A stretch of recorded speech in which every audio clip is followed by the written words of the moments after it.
2:55 ہو رہے ہیں. میں نے کیمرہ فرنٹ کر لیا خالی. دیکھ لو خود ہی دھوپ کا منظر. او بھائی, ارے بھائی میرے منہ پہ کہاں آ رہے ہو ہیلی کاپٹر صاحب.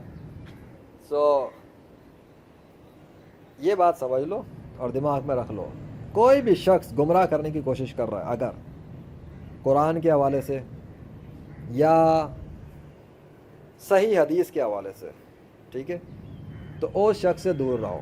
کیونکہ اور خصوصی طور پہ میں حدیثوں کی بھی بات نہیں کرنا چاہتا, حدیثوں میں الجھ جاتا ہے ایک عام مسلمان, اس کو نہیں پتہ ہوتا حدیث کے اندر کیسے سمجھے. 2 چیزیں بتا رہا ہوں, ان 2 چیزوں کو پکڑ لو, گمراہی نہیں مل سکتی. ایک قرآن, دوسری سنت. سنت حضور نبی کریم صلی اللہ علیہ وسلم کے طریقے, اور قرآن اللہ کا کلام ہے. اور حضور نبی کریم صلی اللہ علیہ وسلم نے جو پریکٹیکل طور پہ کیا, پریکٹیکل طور پہ جو وہ کرتے تھے, بچوں سے کیسے پیش آ رہے ہیں, غیر مسلموں سے کیسے پیش آ رہے ہیں, دشمنوں سے کیسے پیش آ رہے ہیں, اللہ کے دشمنوں سے کیسے پیش آ رہے ہیں, ظالموں سے کیسے پیش آ رہے ہیں, مختلف معاملات, مختلف چیزیں, چرند پرند درند انسان جنات وغیرہ کے ساتھ ان کے معاملات کیا ہیں, بدلہ لینے کے لیے کیا ہے, غصے میں کیسے ہیں, مسکرانے میں کیسے ہیں, مختلف کنڈیشنز ہیں. جب ان کو دیکھو گے, پڑھو گے اور صحیح اوتھینٹک اس میں پڑھو گے تو تمہیں سمجھ میں آئے گا کہ ایکچوئل میں حضرت محمد صلی اللہ علیہ وسلم کا پریکٹیکل کردار تھا کیا. اب ہم اس کو اچیو تو نہیں کر سکتے, کوئی بھی مسلم پرفیکٹلی وہ اچیو ہی نہیں کر سکتا, امپاسبل ہے, لیکن وہ انسپریشن ہے, اس کریکٹر میں انسپریشن ہے. ہر طرح کا زاویہ ان کی زندگی میں مثالیں موجود ہیں, ان سے دیکھو اور سیکھو.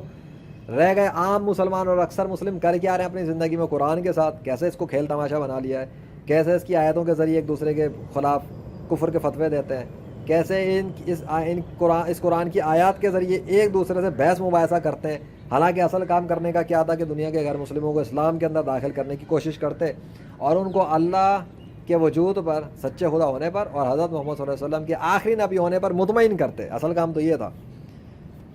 انبیاء کرام یہی تو کر رہے تھے کیا, وہ تو تھے ہی نبی, لیکن وہ اللہ کے حوالے سے دنیا کے غیر مسلموں کو بتا رہے تھے کہ صرف اللہ کی عبادت کرو, اللہ سچا خدا ہے, اللہ اصلی خدا. یہ تمہارے بنائے ہوئے معبود, یہ تمہارے بنائے ہوئے شریک, یہ تمہاری بنائی ہوئی چیزیں جن کو تم پوجا کر رہے ہو, یہ خدا نہیں ہے.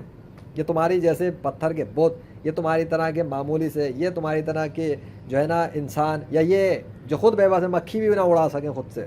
اب یہ آیا تھا نا ایک وہ ہیلی کاپٹر, تو بت کے اوپر اگر وہ آ جاتا, بت تو ہل بھی نہیں سکتا تھا, اڑا بھی نہیں سکتا, اتنا بے بس ہوتا ہے. یہ کہاں سے خدا ہو گئے.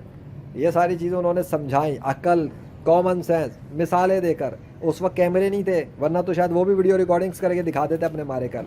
اگر حضرت عزیر علیہ السلام کے پاس کیمرہ ہوتا نا, ویڈیو کیمرہ, موبائل کیمرہ, اور اللہ ان کے سامنے وہ گدھا زندہ کرنے کے لیے دکھاتا, تو وہ ویڈیو کے اوپر ریکارڈ کر کے وہ سوشل میڈیا پہ ڈال دیتے, پھر ہم دیکھ رہے ہوتے. تو عقل کے اندھے کہتے کہ ویڈیو ایڈیٹنگ ہے, اور جو یقین والے لوگ ہیں جو دیکھتے وہ مان جاتے, کیونکہ فیک ویڈیو میں اور ریئل اور فیک میں فرق پتہ لگ جاتا ہے دیکھنے پر. تو جو دیکھتے ہیں ریئل فوٹیج وہ مان جاتے کہ واقعی میں اللہ نے تو یہ تو مردہ گدھا زندہ کر دیا, لیکن وہ کیمرے تھے نہیں نا.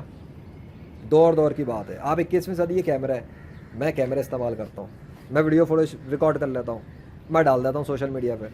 میں کیوں رکھوں چھپا کر, جب اللہ دکھا رہا ہے تو وہ چاہ رہا ہے ریکارڈنگ کروانا تو ریکارڈنگ ہو رہی ہے نا. میں چاہوں ریکارڈنگ ہو جائے اور اللہ نہ دکھائے تو کیسے ریکارڈنگ کروں گا, پھر جھوٹ ہوگا کہ اگر میں کچھ بولوں.